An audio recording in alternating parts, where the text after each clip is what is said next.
You are watching and listening to Chris and Leicester Till I Die TV on YouTube and your favourite podcasts.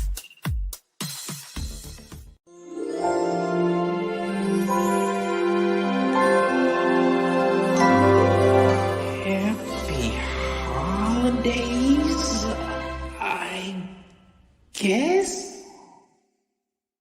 Hello, Matt Elliott here. Hi, Alan Smith here. Hey guys, Ian Hume here. Hi everybody, Jerry Taggart here.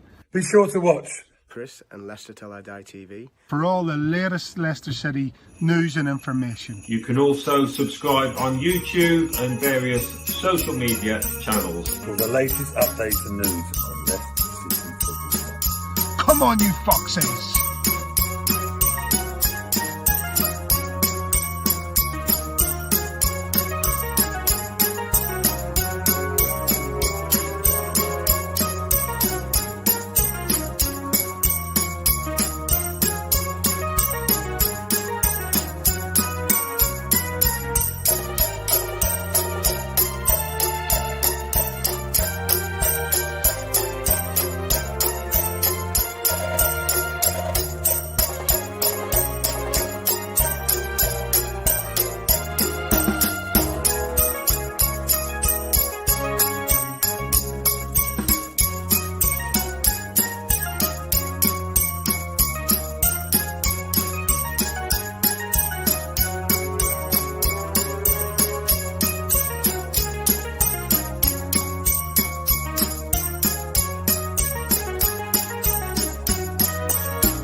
On YouTube. Listen on your favourite podcast platform or ask your smart speaker to play the podcast Leicester Till I Die. Right, Chris. All right there. How are you doing? All right at the back? Got over it yet? It's a bit worrying when your manager finds out we're in a European competition and he knows nothing about it. I think probably saying that he didn't know anything about it might have been a good idea had we not been now falling into it. He just can't seem to get it right. Dare I say, and I probably can't, but I'm going to anyway, must-win game this weekend?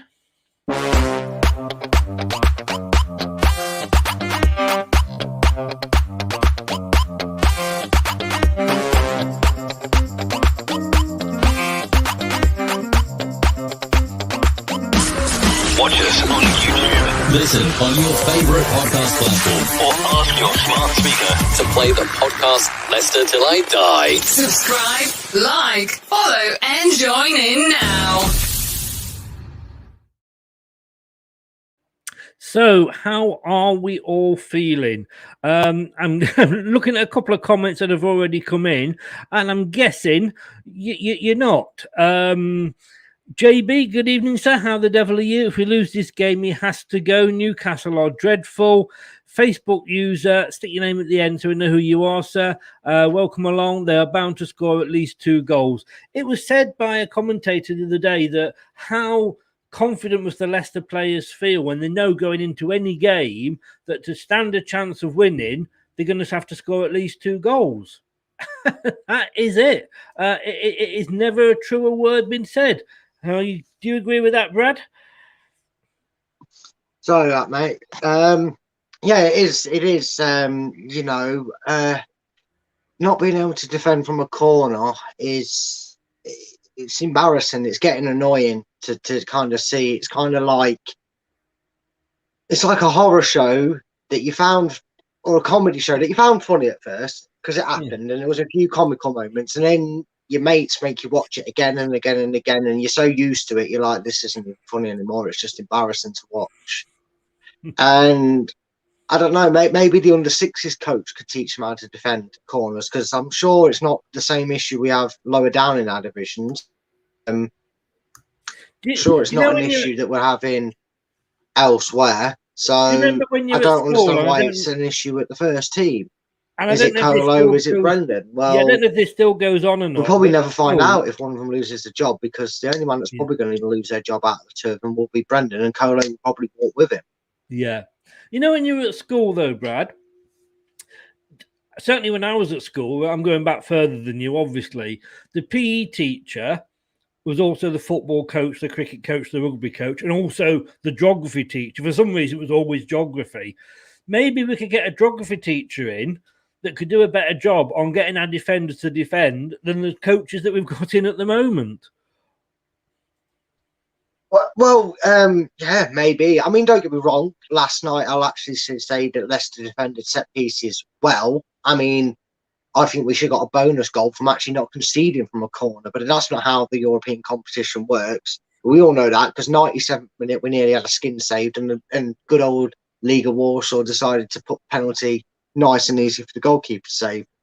But I don't know, maybe it's something else. Maybe we need to Ralph it up a bit. I don't know. Maybe we need to make an appointment elsewhere. If it's not the manager and we're not blaming somebody else, maybe we need to Ralph Ragnick the situation.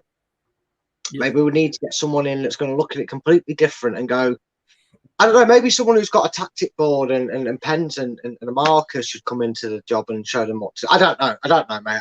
Any experts out there, let us know. I tell you what, mate. I mean, listening to your tactical analysis, I think they could do with you. 2:00 on Sunday. It's on Sky Sports if you have that platform. Match day live on lcfc.com/radio, and both BBC's radios, Leicester's and Radio 5 as well. And other areas of being able to watch it are also available. Our record against Newcastle, we played them 28 times in the Prem. We've won 11. They've won 12, 5 at home, 7 away. I've just was doing, Brad, a Newcastle show before I came live on here, and I'm not confident. And there's a lot of Newcastle fans saying, I've never looked forward to a game as much as I'm looking forward to this one. No, I'm not confident either, mate. And I can't blame any Leicester fans that are sat there not confident about this game. And you know what? Fair play to those that are sat there still fairly confident of the game, because, you know, I've always said that, you know, like everything in life, every good thing comes to an end and every bad thing comes to an end. But it's like joining a very dodgy gang, isn't it? It's easy to get into, but it's hard to get out of. And that's what a bad run's like for clubs. But, you know, bad runs always seem to last longer and have a lasting effect than a good run does.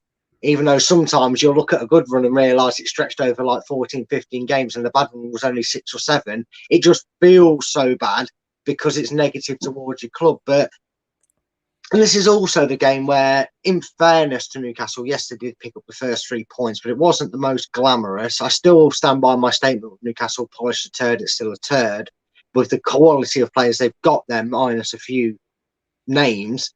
But this will be an interesting game. I don't think Eddie Howe has had the desired effect he was hoping to yet. He may have to bring in his own £40 million Dominic Solankis to get that effect at Newcastle.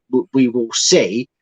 But this is going to be an interesting game. And it's probably the first time we've played a Newcastle side that I'm sat here going, I don't think we'll get the 3 points. You know, even last year, and they beat us 4-2 last year, I went into that game expecting Leicester to come out with something positive, and I'm just in that position of mind with Leicester that I just can't see it. I mean, you know, they beat us 4-2 on a season where we were reasonably on a high, although we were kind of, you know, coming towards our usual end of season tail off. They were sort of looking at relegation. Again, I can remember none of their fans thinking they would get anything from the game, and they were 4-0 up. Now, let's just list 4-0 up. And I am so fearful. And that was what it was like last season with a Muppet, as they would say, in Steve Bruce as a manager. Eddie Howe's got some tactical nous about him. He did us a couple of times when he was at Bournemouth, so he knows what he's doing. I am really, really scared. The Newcastle fan, he said to me, like, you know, how do you think Leicester will line up? And I said, it doesn't really matter. I said, get a corner after 2 minutes and you'll be a goal up. Just get your strikers to mark our defenders, and we'll give you the ball in our area, and you can score. Well, at the moment, mate, all you need to do as an opposition ball is whack the ball along into our box, hope our defence don't clear it, have a shot, and if it's in with the first 5 minutes, it's got a good chance of going in, regardless of who's at the back and regardless of who's in goal. But stranger things will happen, aren't they? Like you just said. We were reasonably flying there, at that point before we played Newcastle. We were actually looking like the team that had learnt their lesson from the year before, because even though we'd had a few draws or defeats, we were then bounced back with a few wins. But this could also, just as I mentioned there, this could easily be a game where we're all sat there, either at home or at the ground or wherever we are around the world, watching it, going, this is going to be a long afternoon. And then, lo and behold, Leicester probably score from a corner in the first 3 minutes, and Leicester go and win the game 4-0. This is Leicester, and that's how we do things. It would just be typical that we do it in such a weird style, to be honest with you. Totally. Apparently, we're again likely to be without many of our first team squad, but then, you could argue that they haven't been turning up for 15 games this season, so we probably won't miss them. Because of COVID or other illnesses. I mean, that's Inacho and Lookman. Well, they're off, so presumably they won't then miss the game the other night. They're probably pleased they were the other night. Youri Tielemans and Ryan Bertrand could feature after both return without injury from the game on Thursday. To me, I've got to be honest with you, I wouldn't start either of them. I understand that, but both have been out for long periods in today's football standards. The way the game's played and the amount of games that are played. Big up, Static. Hi, Static. It's one of them for me where, look, Bertrand didn't do a lot wrong last night. Actually, quite a stable game. Considering we conceded 3 goals, I actually think he had a steady game. I don't think he was any dissimilar to Luke Thomas, who's been playing there recently. Evening, Dave.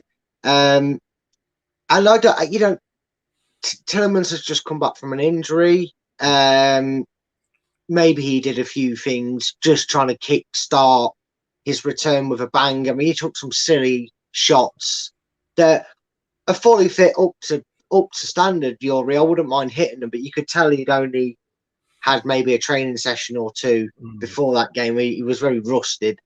I personally wouldn't mind if it was Bertrand picked on Sunday. I mean, Thomas was on the bench, so it wasn't like it was COVID or the illness that was keeping him out. Bertrand was picked tactically against Napoli. And Tielemans is a player that we sit here with a Tielemans or a Maddison or maybe even a Barnes and think, oh, well, they're a bit off the boil, maybe we should drop them. But they're also one that you struggle to look at that 11 and go, well, actually, we can't afford to leave him out in a way. So I'm not opposed to either of them playing actually at the weekend. JB, he says his Rodgers out. Thursday was it for me. Well, tomorrow, and I was talking about Brad, it will probably be about 5 o'clock tomorrow, Brad, if that's okay. We are going to be doing an in-out, shake it all about show. It's got a Rodgers in and a Rodgers out person on. Brad's the in. We've got Ant coming on who's the out, and I'll be shaking it about in the middle, which is a bit of a scary thought at 5 o'clock in the afternoon. So come on and let us know your thoughts on Rodgers and whether it is a must-win game for him on Sunday. Hi to Sean, hi to David and Terry, hi to Ankit. Hello there. How the devil are you, sir? David, see, I just think that for me, as David said, they wouldn't start Bertrand. I know he was just coming back from injury, and as was Tielemans, and you've got to accept that they're not fully fit or full up to match fitness, shall we say. But that's so unlike Brendan, because normally he'd have hauled them off after 45 minutes. I mean, Bertrand was it their second goal? He played everybody on side by a mile and a half. He just wasn't concentrating. Yeah. And if that was Luke Thomas, he would be absolutely roasted for that. And Ryan Bertrand is experienced, as everybody keeps saying, he's won the Champions League and what have you. He should be looking across that line with his experience saying, oh, shit, I need to move up here. Yeah, but the problem is, and it's easy to look at it from that perspective, but when you look at it, maybe throughout the things, and as you know, the whole reason that I got involved in got really interested in trying to notice things in Leicester's design and their tactics, and it's something I really touched up upon in the segment last night, was the way Leicester are defending and trying to press when they're defending. They're leaving that side open, so they're always going to be playing somebody on side. So unfortunately, just because a team attacks down that right side more than they do the left, it's always going to be noticed when a Bertrand or a Thomas makes a mistake or gets caught out. They're not doing it because of their inexperience or their lack of ability to play at this level anymore, like people have suggested about Bertrand. It's their instructions. We're doing a 3-man press in a back line of 4, so we have to have a defender, and it is, the resulting left or right, it's the resulting wing back, depending on which side they're pressing on, that's free, that has to hover between the middle and the width, which is why last night on several occasions Napoli broke down one side and had the space to run into, because that person on that side of the field was then going, okay, they've played the ball this way, I will track back and cover on there. It's easy just to blame it when you're only seeing it, but you've got to remember, where's he getting these instructions from? He's not walked out onto that pitch and just decided he's not going to mark his player. He's been told, if them 3 are over there, you fit here. Not here, where you should be. I want you here so you can cover both bases. Wing backs, they're not actually designed for that. They're not designed to cover all bases. They're designed to track back, allow your team to get back defensively and push forward and out create chances. Yeah, I don't actually blame Bertrand for the second goal. I blame, funny enough, I blame Brendan, despite the fact that I'll be defending him. Oh, JB says there, Brad, why are you Rogers in? We'll ask him tomorrow night. Join us at 5 o'clock tomorrow. I'll tell you tomorrow, mate. No. We've both got a show to do after this. We haven't got enough time for that. Yeah. Welcome to Luca, the Arsenal fan. He did say, how is the Conference League, Chris? How's the European night, Luca? Yeah, you'll never know because you're not in Europe this season. So, how's not been in Europe for a season, and how's the process going, Luca? Is it working well, the process? Luca. He's a good lad, Luca. He can take it on the chin. So we have got, Newcastle. This is how it's looking form-wise. You wouldn't know we were halfway up the table. We've got 1 win against Watford. We've got a couple of draws. I mean, if the others were decent, you would kind of say, okay, Chelsea this season might be a bit of a given, but Newcastle there lost to Arsenal. Bloody hell, that takes some doing, doesn't it? But they drew with Brentford, drew with Brighton, and could only draw with Norwich, and then managed to just get past Burnley thanks to a bit of a ping pong in their box. So I have a feeling this could be a really, really scrappy game, Brad. It's either going to be one of them where you're watching and it's goals galore, or it's going to be what we and you like to coin as the classic last on the day, which is it'll be last on match of the day too. It's either going to be that, or we're going to faint because Leicester don't concede, and we're then going to wake up and realise we didn't concede because it was that boring of a game, because neither side wants to lose it. It's going to be an interesting one, and in a way, I hope it's got loads of goals, and in a way, I hope it's got the we don't concede part of the second part in it. That would be a nice little boost going into the Christmas period. Well, we need a boost, but like we've said before, I mean, we've got a tough Christmas coming up, but it would be Leicester to lose against Newcastle, probably against Everton, and then go ahead and beat Tottenham, Manchester City, and Liverpool twice. Yeah, it would be typical Leicester. I mean, I've always infamously stated, I think it's quite a known tag that Leicester develops over the years, is the only thing that Leicester are consistent at doing is being inconsistent. Yeah. But I would not be surprised And I already am a little bit surprised with the way the media are, that we haven't already seen the clichéic 3 games to save his job. Brendan warned that results against Everton, Spurs, and Newcastle are vital. Something like that. Because the media always love to do that when a manager's not performing well in the league. They've done it a few times with Ollie. 15th time was a charm with them reporting him going. So. But no, it is one of them where I totally agree. We could lose to Newcastle, go and beat Everton, go and beat Spurs, and then suddenly we don't lose in the next 5 games. But I don't think you can afford to do that, because I think if you lose to Newcastle, you're going to see them reports. You're going to get told that Everton, Tottenham, Man City, or Liverpool, whichever way around it is, we play them first. I think it's Liverpool first out of the times we play them. That he'll be told that's, the papers will start reporting that's the games he's got to get results from and save his job. So let's just hope we don't get to that point with the press, and we maybe, when we're not looking like winning, go out and do exactly that. Well, fingers crossed. Brookline, good evening, sir. How the devil are you? Welcome along. It's been a while not seen you, but you're welcome back. A very good point there. Do most Newcastle fans know they're probably going to be replaced next year? Will they be motivated to win? See, I don't think they will be replaced next year. Their season's gone that badly that even if they go on a run, and I don't see it anytime soon, but even if they somehow magically turn it around after a January transfer window, they'll probably only end up finishing about 14th anyway. Let's face it. They're not going to suddenly become a top 8 side after the January transfer window.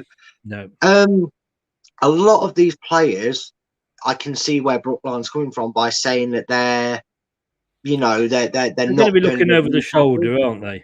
Yeah. But there's also some players that even if they're looking over the shoulder, they'll go, oh, all right, maybe Newcastle are going to spend 60 million on replacing me or competition for me, but I feel I'm good enough to still play in the Premier League. So, maybe a Watford need a player like me. Maybe an Aston Villa are looking to invest. Maybe Everton want a player like me. If I can still put in a performance, even if my team's not winning, and I look good out of it, that's when you find that people start putting eyes in the word teams conveniently. But that's what these players will do to look after their own careers. I could never see, I've never seen a player, maybe apart from Kane, who can down tools in a team where he's not really that brilliant anyway, and then expect to still be earning a high wage next season. It's not going to do him any good or his career. So there's probably some players out there that'll be hoping that the Newcastle transformation maybe takes a few years, so they're in that early development more than an instant impact. Yeah. Unless Mbappe fancies turn up on Friday night to open against Millwall. And I don't know, maybe Mbappe has always dreamed about playing Millwall on a Friday night in a championship opener. I don't know. Who knows? It might be his secret. I mean, let's be honest with you. It was that guy that his dream it was to play in Saudi Arabia. You never know. You never know. Yeah. David says here, the problem is that we have no cohesion up front. Vardy's on his own, Barnes pedestrian on left. Lookman, enough said about him on the right, and Madders in the middle. We are so thin up top. 3-5-2 for me. What formation would you go for, Brad? I would, and any FIFA fans will know this one when I say it. I'd go for the 4-2-2-2-2-2-2-2-2-2-2. Which is what we had that many players, we probably still concede a goal. Well, probably. No, it's the 4-2-2-2 essentially, and essentially it is the 4-3-3 or a very narrow 4-4-2. But yeah, last night really did it for me, because I didn't bring this point up on the night, but I noticed that Harvey Barnes gets a very good 45 minutes and then struggles to do anything in the second half. He still makes chances, but he struggles being pinned out on that left-hand side. And when I noticed that Maddison was on the right because Lootman couldn't travel, illness, or for whatever reason, I assumed that he was actually using that tactic, because Maddison is no good to us as a right winger. We've discussed this whole right winger issue many a times over the last 3 seasons, but I essentially thought that we was going to go with 2 central midfielders, have Barnes as what you'd call a left centre attacking midfielder, and Maddison playing a right centre attacking midfielder, and then I was expecting maybe Vardy and somebody to be the front pair, and I would have liked to have seen that, and I'd like to see it going forward, because again, if you check out the last few videos, you'll notice what I'm talking about here. But it would help us be able to pass the ball more than 5 yards. It'd help us be able to cover that 10-yard gap where there's nobody between an opposition player and our player. I'd like to be able to fill that pitch, even if it does make us a bit narrow, because you could give Barnes that free roaming role. So if he feels it's better to go outside, he can go outside. If he feels it's better to stay tucked in, he can stay tucked in. It makes him a little bit less predictable or easier to mark. So yeah, the 4-2-2 for me would work. I went 4-4-2 because I just think as David said there, Vardy is so isolated on his own, and I know you mentioned when we were chatting before the show that we can't withstand, because of the way we're playing this season, we can't afford to have a season where Vardy goes on a run and doesn't score regularly. But surely, if he's not getting the service and he's maybe having to come back to try and get the ball, we're not using him to his best. Surely he needs a partner up there.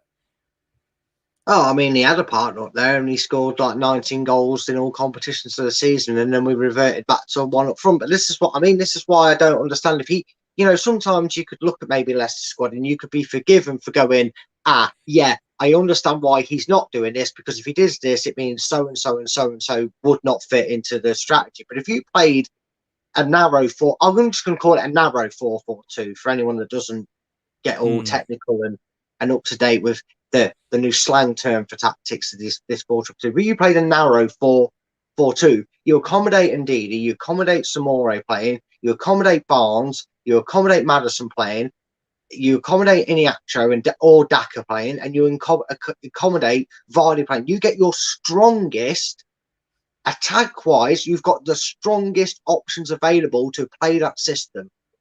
Like I said, we've seen that over the years that Barnes is clearly interchangeable to cut inside and then stick out to the left. Well, if you gave him that option of freedom and didn't make it so programmed, that when we come forward and spring these counter-attacks, we'd already have the Maddisons and the Barnes in the positions where they need to be, and not trying to pick up the ball 10 yards inside our half to get to them attacking positions. I honestly think a narrow 4-4-2 essentially gets Leicester playing the football that they tried to play last night and have tried to play over the last couple of weeks and get the best results out of it. Yeah. Chris, Merridew, good evening, sir. How the devil are you? Welcome along. I haven't seen you in here before. You are more than welcome. I think Eddie has brought a team spirit to the side. I mean, we know Eddie. I mean, I know Eddie from what he did at Bournemouth, which was totally amazing. And I think he will keep Newcastle up, to be honest with you. And he knows Leicester. He's got a few wins over us. And yes, they do have goals in their side. David, exactly what I was saying up front, Vardy and Daka together. He's just said, Scott, basically a 4-4-2. Yeah. I mean...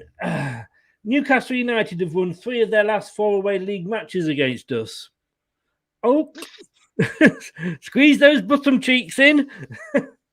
Yeah. But not one. That said, since their return to the Premier League in 2014, Leicester have won more matches against Newcastle than they have versus any other side in the competition, with 8. So it's going to be, it's either going to be the most drab attrition-based match you can see, or it'll be 5-5 or something, won't it? But talking of. Oh no, don't mind. I was just going to say, as long as it's not reminiscent of that 4-3 Newcastle defeat where Shearer came on and banged in a hat trick against us, I'll be happy with like a 5-4. That wasn't the time when he trod on Neil Lennon's... it was at St James's Park. But it might have been the same season, or that might have been the same season afterwards. I know what incident you're on about, but no, that was at St James's Park. It was live on Sky. Right. I watched Brookline says some 2016 games yesterday. Vardy with Okazaki running around with him, a solid defensive shape, and a lot of talking between Fuchs and Morgan.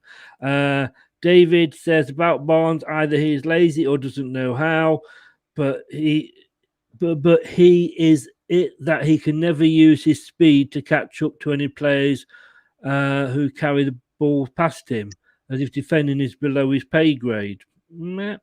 And Casper was trying to play out from the back. Well, we know that. I don't really think that's Casper. I do think that is Brendan. So if we go, and we're pretty much agreed on this 4-4-2. Yeah, basically what I said to the Newcastle fans, just do that in your team talk, Eddie. Get a corner and it's a goal. But we've gone for this 4-4-2, Brad. So I'm going to ask you, within that 4-4-2, a couple of positions and I'm looking at the players that were available the other night. I'm presuming that the others might not be available. Bertrand or Thomas? Honestly, Yeah. Bertrand right. For me. Wow.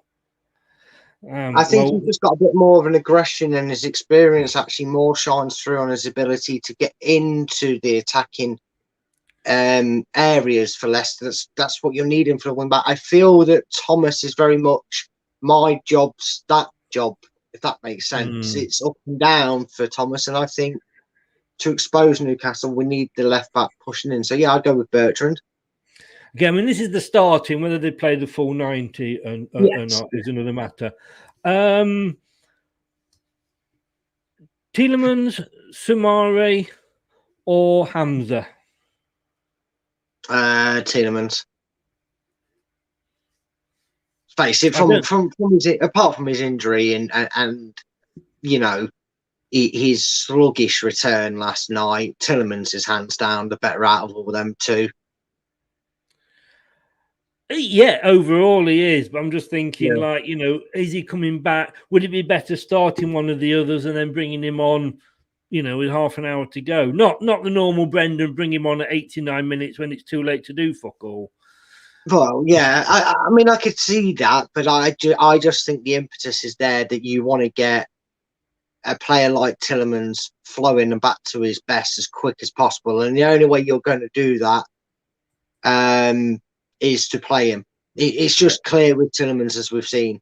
So yeah, Tielemans for me. Another option, and I had forgotten this one, Scott. Thank you very much. KDH. Yeah, I liked him the other night. I did like him the other night. I did like it.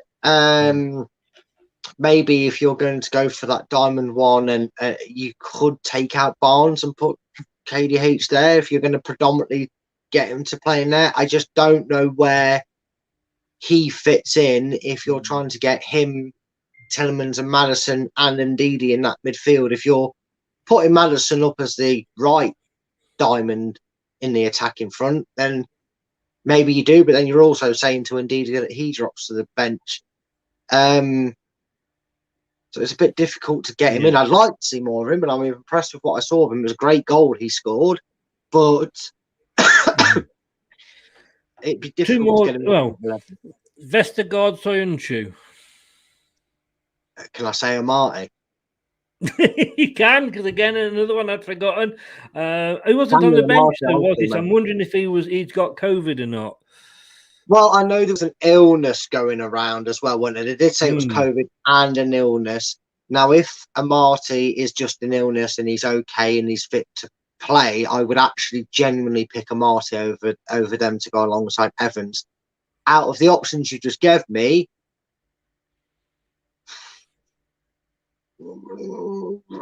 Vestergaard's got to be worth another shout, and we can't do any worse than what Soyuncu's been doing at the moment for tracking back errors. People might laugh and say don't go anywhere near Vestergaard, but honestly, with the way our defence is at the moment, people are saying it don't matter. Then where's the harm in giving Vestergaard another chance? If he's settled in a bit more and got his head right, he could prove a lot of people wrong. You know, screw it. Out of them two, I'd go Vestergaard, but out of the three of them, it's Martin. Yeah, no, it's a good point. That Lookman or Brighton? Lookman. I just feel like, yes, he blows hot and cold at times, but again, we moan that Vardy doesn't get the service, so we can't blame Vardy. Well, sometimes Lootman's found picking up the ball at the edge of our box. That's him getting his own service when he really should be higher up the pitch. That's what we signed him for. And that's why we've got these players playing left and right in the attacking sense. So I think sometimes people need to notice where Lootman is on the pitch. I love Kevin. I love him. But for me, he's the impact sub. Now, he's the guy that should be getting on at about 70, 75 minutes, not 89 minutes. But for starting wise, I'd like to see Adamona Lootman, because he also picks up very good positions for them balls. Well, notably his goal that he scored. He was right there for you. You mess this up, it's going in the net, and they messed it up. It got through to Lootman, and he put it in. So for that reason, I would pick Lootman. And finally, Ward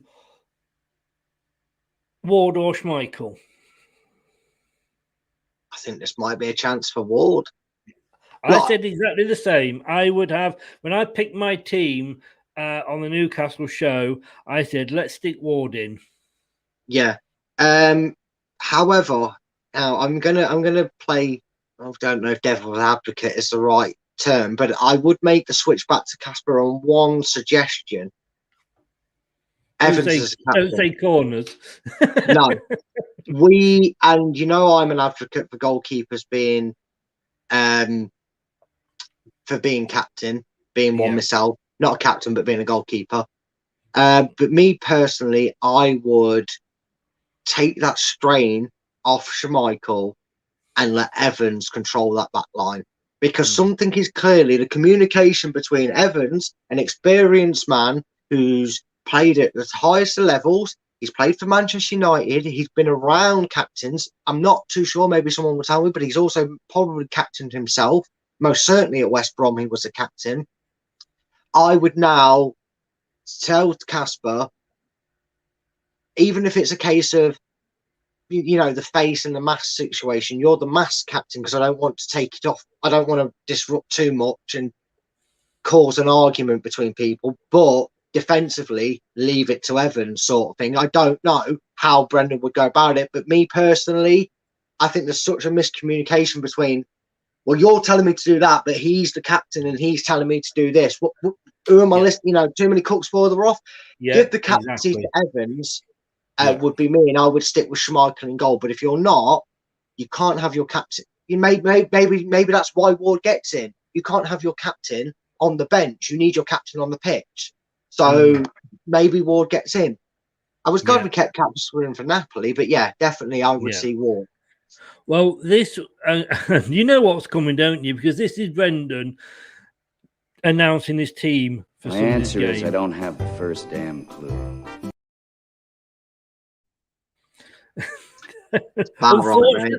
Unfortunately, that's how it's getting, Brendan. You are becoming a bit of a joke.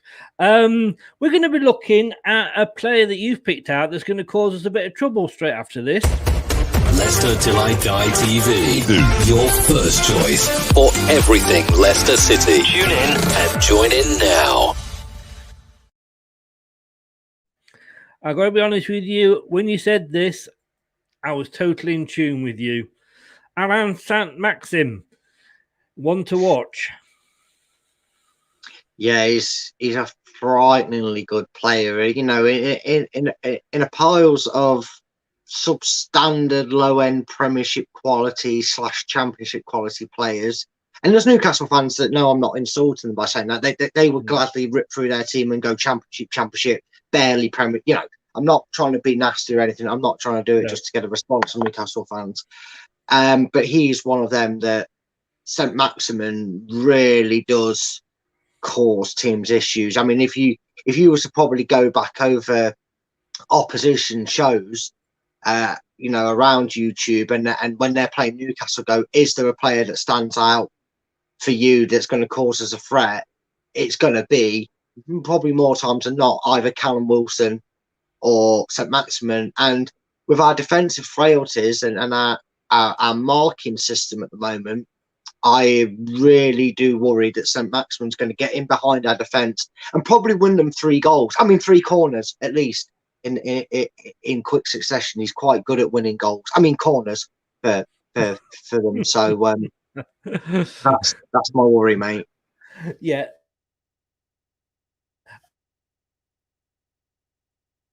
The guy was picking out as well to be a threat to us.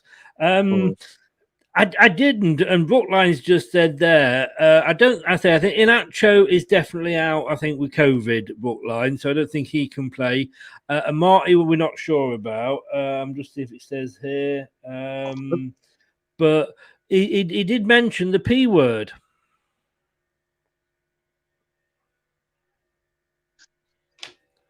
Tumbleweed. Just tumbleweed going across there. Did you hear it? Tumbleweed. I think on that thing we should move on. I mean, if we are comparing, and this is the season so far, and like I said, I do know you're not a stat man, but this is what the Premier League is saying our seasons look like so far. They've only won the one. Obviously, that was against Burnley. They've drawn 7, but they've only lost 1 more than us. The average goal scored, just over 1, we're 1.5. Conceded isn't a lot worse than us. They've conceded 30 and they're in the bottom 2. We've conceded 27, guys. And we've both only kept 1 clean sheet. Chances, we have created more chances. We're not going to keep a clean sheet tomorrow, are we? Should we have like a raffle to see how many minutes until we concede the first goal? Oh, you could, mate, but you wouldn't be giving out lots of prizes for in the first 10 minutes, would you? Because Leicester are very good at conceding the first. I mean, that's what I mean. When we concede the first goal, that's what I mean. Yeah, you'd be giving out odd socks for the first minute award, wouldn't you? Because they'd be very low down. There'd be a lot of people betting on it or getting the raffle. Oh yeah. And the only good thing about them stats, mate, and it is the only good thing about them stats, is at least we know Newcastle aren't keeping a clean sheet. Based on that. Yes. But this is Leicester, so you look at that and you think like, how are we going to? Brookline's coming in with some Perez stats for you, so this might be a bit interesting. Go on, entertain me, Brookline. Entertain me. This, to be honest with you, you mentioned him there, Alan St. Maxim. He's got the most assists out of the 2 teams. Vardy's got the most goals, 3 more than Callum Wilson. This, we said the other day, this is the frightening one. Tackle's brilliant that we've got the top 2 there. Soyuncu, 945 passes. Ndidi and Tillemans, who are our 2 main midfielders, and I always think, tell me if I'm wrong, Brad, that I expect the midfielders to be topping the passing because they're the ones that are getting the ball and spraying it out or passing it back, whatever. That just shows how much we are weeing about at the back of the games when we should be going forward, doesn't it? Yeah, it probably also shows you how many times that Casper, it definitely shows you how many times Casper's been passing to Soyuncu. Yeah. And how many times that Soyuncu's probably made a pass and then got it back from somebody, or he's made a pass and it's gone straight to an opposition player and then he's had to tackle to get it back. So it's not great reading. You normally look into that and think, like you said, the players underneath him you're expecting to see with the higher pass rates. I would like to wonder how many of them were to a Leicester player that he passes to, because I suppose you can successfully pass it to the opposition, can't you? I wonder if any of them were successfully. I think that would be passes to his own team. I would hope so. Anyway, I would hope so. You'd like to think that the figures weren't doubled if you included both of them. Andrew says there that's 945 new attacks according to Brendan. Yeah. I like it. Oh dear. It is, like we said before, I think this month is the defining month of our season.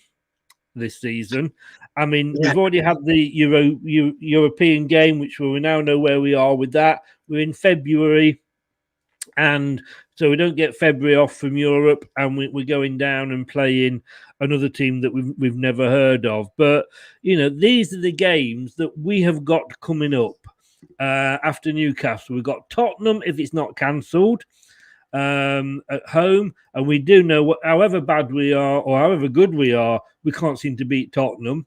We've got Everton away.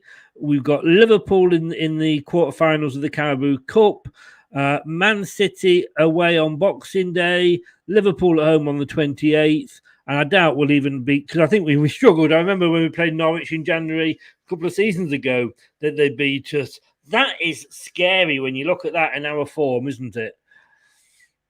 Yeah, it is. Although the only reprieve that you maybe have in there, it all depends what happens with injuries and players that go away, is in the greatest respect, I can imagine that the focus, like I said, will now firmly focus on our league position. Now that, I mean, because either way, the European competition was done for the first foreseeable, no matter where Leicester finished, whether it was first, second, or third. So I don't see a strong squad going out into that Carabao Cup game against Liverpool. No. In fact, I think it'd be almost shambolic and football suicide to put out a strong side on the 22nd of December when you've got the 26th and 28th, respectively. You've got them games coming up. I do think that's a bit of madness. So I don't. That's the only little break and reprieve you get. Maybe you can afford to play two teams, similar 11s back to back, and then have that rested period before them games. But it's not looking good on paper. But if we were to play this season by paper, we'd be third with our expectations of results. So indeed. And again, football being a funny old game and Leicester being out of the eye, I could probably see us getting 9 points somehow from that list up until January. Exactly. Now, guys, on the 23rd of December, and Brad may be away then, we are going to be doing a Rate the Player season, or rate the player so far this season show. I'm sure if Brad can't make it, that he'll email me his votes, because I'm sure he'll be giving a 10 to this guy Perez. Now, this is what Brookline says about him, Brad, or rather what Google Sports says. Perez started the number 10 time. Sorry, let me put my teeth in and start this again. Google says Perez started in the number 10 3 times last year. 5-0 over Sheffield United, 3-1 win over Manchester United in the FA Cup, and 1-0 over Chelsea in the FA Cup final. Now, I would say, I would say, Brookline, that's 3 games. What was he doing for the other 13, 42, whatever games we played during the season? What was he doing for that? Naffle, sweet FA, and wasting our lives. I mean, I don't know, mate. I don't know. One of the questions when I was on the Newcastle show earlier and was about Perez, and he said, "Oh, Perez hasn't had the best start, has he?" And I did actually say to him, "We've still got the receipt. Can we say he was damaged when we got him and have our money back?" And they wouldn't give us the money back, I'm afraid. So that kind of sums it up, really. Although he was in good form. They did say when he actually left, he was in good form. Brookline says that he jinx on him there, didn't we? Yeah, I went back over the last 32 games, including the last 2 games where Perez started. 9 wins, 3 losses, 3 draws. All I will say, and you make a good point there, Brookline. I mean, we disagree with each other on this football for you, but it can't be any worse, can it, Brad? Stick him on. What have we got to lose? A dignity, self-respect, playing with 10 men. Sorry, I'm sorry. For me, we're talking, and I totally understand where he's coming from with the facts that he's pointing out, but this is again why I'm such an advocate of not bothering with stats when it comes to it. I think you have to look at the principle of the thing. Perez isn't the reason we won them games, let's face it. Sheffield United had, in fact, Sheffield United that season, their first win didn't come till January against Newcastle. We were always going to trounce them 5-0. Well, maybe not 5-0, but we was always going to beat them. Yeah. You're talking then again, looking at the other ones. Okay, Chelsea in the FA Cup. Let's face it, they didn't judge that handball or knee deflection to be an handball, and it wasn't in the build-up of play, so it wasn't even checked by VAR officially in the goal. So you're kind of thanking your lucky stars it wasn't looked at, even though, to be fair, if it was looked at, they've been very harsh to not give it. I understand that you can always look at stats and go, well, they played that. But if I did that with every single Leicester player that underperformed, then I'm telling you this now, Mark de Vries would be a god amongst men at Leicester. So, don't you just sent a shiver down my spine mentioning that. Yeah, but he scored the winner against Tottenham in that FA Cup, mate. So that makes him a hero. Yes. No, you know what I mean? It's all perspective and how you analyse things and what you choose to use as your analytic basis. It is. Right, we're gonna move on because we're gonna go. So we've both got a couple of shows to move on to after this. We're busy little bees, aren't we, Brad? Busy little bees. Yes, mate. I've got this stream, another stream, then another stream after that, and then I've still got to find myself the energy to watch the Ashes tonight. So that's gonna be fun. Well, apparently we could be back in them. Apparently, yeah. Although our first innings is our batting in the first innings was as good as Leicester's defending. Not very. Yeah. Don't get me onto cricket. I like 2020 because it's short, sweet, and fast. Tests, they bore me, but that's just me. Score predictions. Now this is how they've gone. Everything I've said, I can just never go against my team. So I've gone for a 3-1 Leicester win, in the hope that this is the game when we kickstart our season. Please, God, if I had £1 for every time I said that, I could retire. Ian Marshall, Big Marsh has gone 2-1, as in fact has Steve Walsh and Jerry Taggart, who said it is, and then even he said when he messaged me that it is a must-win game for us. Steve Linex, he thinks Newcastle are going to do it. I think he could well be right. Ian Wilson has gone 3-0, which I think he's probably pushing it a little bit, thinking that we're going to keep a clean sheet again. But good on you, Ian. Brad, what are you going to go for? Just put me up on the big screen, mate. Give me my little big screen moment, because I'm going to let people read my funny way of predicting it. See that? If you can't read it because of my Jesus lights. The richest championship club. -2, can't defend a corner, -2. That's honestly, mate, it is. It's the battle of the richest championship club versus can't defend a corner FC, and I'm going for a 2-2 draw, mate, because it's our scoreline at the moment. We can't stop conceding at least 2 goals a game. No, that is true. I've gone for that, and I thought I'd just put that a little bit because of a few discussions I've been having recently where a lot of people have, more for banter than anything, have been saying it'd be really funny after everything that Newcastle fans have gone through, just be typical of their luck to end up in the Championship and be the richest club in the world in the Championship. It would, but not necessarily the worst thing that would happen to them. Look what happened to us when we went down into the 3rd tier. It was the start. It was the start for us. Very true, mate. Very true. Yeah, it's very true. I've actually got 3-1, as you saw there, for Leicester, and their 1 goal will be scored during the warm-up. Because we're conceding that quickly that they'll be able to get one past us before we even started the game. Sorry, mate. I've just had breaking news. Jackson Maximum's just put Newcastle 1-0 up. Andrew's gone 3-1 to Newcastle. Brookline says he's not related to Perez, but he does speak Spanish. Yeah, Brookline. We know your relations now. We figured it out, mate. Yeah. A bit of man love going on there, I think, don't you? Anything less than a good 2-goal margin on the victory for Leicester will be a disappointment for me, 3-1 at least. Get ready to be disappointed, David, I think. I mean, I've gone 3-1, but I wouldn't be surprised if it was a 1-1. We're going to concede. Brad, thank you so much, as always. Good luck in the quiz tonight. Yeah, thank you. I'm taking on Doug, I believe was in the chat earlier. So if I'm going to lose to anybody, I don't mind losing to Doug. To be honest with you, I wouldn't like to be up against Doug. He knows his stuff. Yeah, and I've always said, I think I actually said it when he was on a show with us on here before. He's got a voice that to me sounds like the sort of guy that Sky would cut to when he's got some very big breaking news. I can just imagine Doug one day announcing that Lionel Messi is the new Barcelona manager or something like that. I can just imagine his voice announcing it very professionally. So I'm looking forward to taking on Doug tonight. It's going to be a laugh. It's going to be a good quiz. Andrew says St. Maximin just scored, but Kane is claiming it.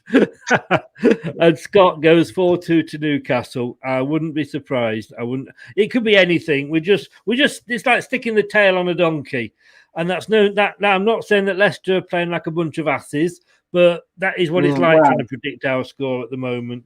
Tomorrow, 5 o'clock. Then, Brad, I will see you then, sir. Yes, you will, mate. You will see me there.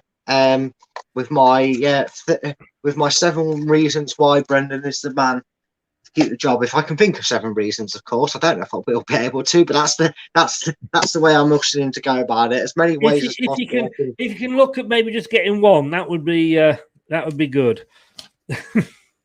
Right. Yeah.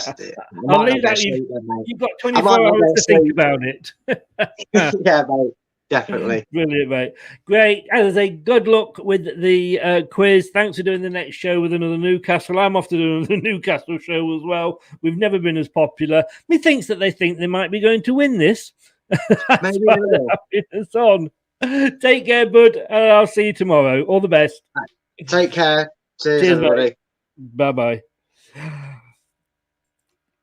We will see you, tomorrow at 5. Brad, and we're hopefully going to be getting Anton from Ant's Leicester channel, Leicester fan channel, and then obviously 4:30 on the Sunday. We will be back 4:30, 4:30-ish on the Sunday, and hopefully we'll be talking about 3, as in 3 points, not as in 3 minutes where we've conceded the first goal. Who knows? Thanks for watching and thanks for listening. If you're listening to this on the podcast, your support on both is always much appreciated. Take care and I'll see you tomorrow night. Good night now.